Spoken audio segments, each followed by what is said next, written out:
Hey everyone, I hope you're well. A lot of people have asked me about how I'm hitting consistent crazy shots with the Sentinel and long-range sniper scopes really close. You know, being really confident with long-range scopes in high-paced situations. So I wanted to get a video I made for my members and post it publicly. Treat this sort of like an advertisement to my member section where you can get access to a bunch of training videos. I'm making more every week.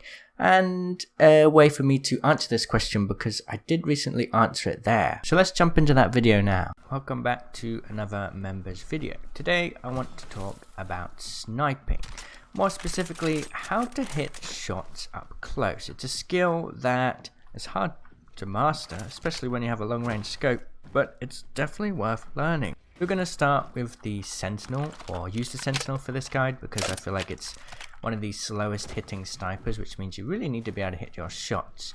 So first things first, if you really care about this kind of technique and you want to be good at snipers up close, you gotta up your sensitivity, and that might take some getting used to, so it's up to you if you want to do this. This is something you need to consider. Are you ready to do that to be able to learn this skill more successfully?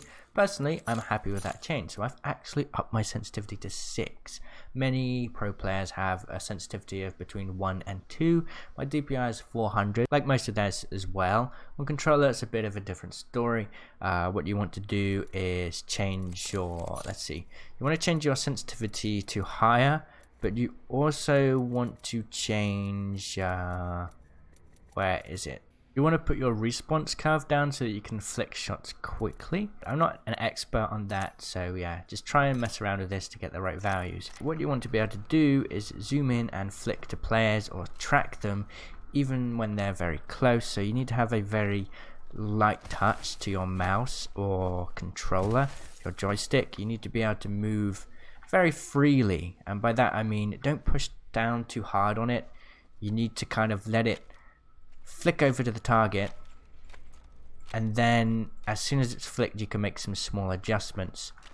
So yeah, move very freely across your mouse pad or on your joystick as fast as you can, and then make that minor adjustment. One thing you shouldn't do is just flick and then shoot, because then you're going to miss. As you can see here, I mean this is just an example, so instead you flick over and then adjust. That way you're going to hit more shots up close. Zoom in, flick over, adjust. Zoom in, flick over, adjust. And once again, like many of my aiming guides, you'll see one of the most important things is to be patient. There's no point just shooting randomly, right? You need to actually think about what you're doing before you do it. So you flick. This movement is going to be relying on muscle memory, so as you get better, you'll get more accurate with your flicks. But you're never going to be accurate 100% of the time. So that's where you need to be very, very conscious of your readjustment, So it's very simple, really, but it's something that many people don't think about. Flick, adjust. Flick, adjust.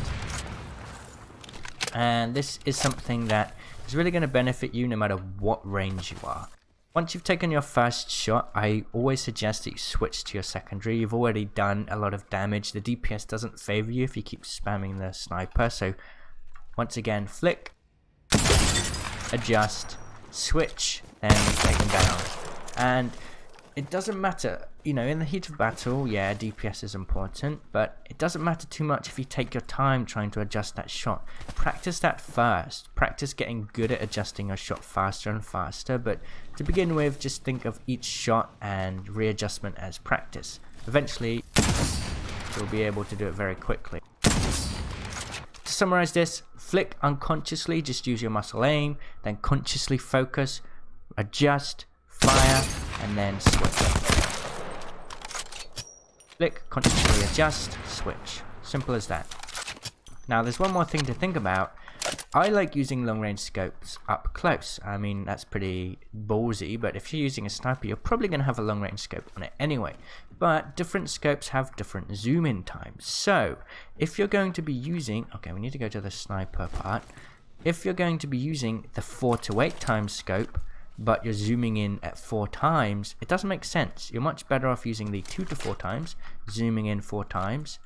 As you can see, it's very snappy in comparison to this, which is a very long zoom in time regardless of the optical zoom in the scope. So always go for shorter range scopes as opposed to the longer range for faster zoom in time.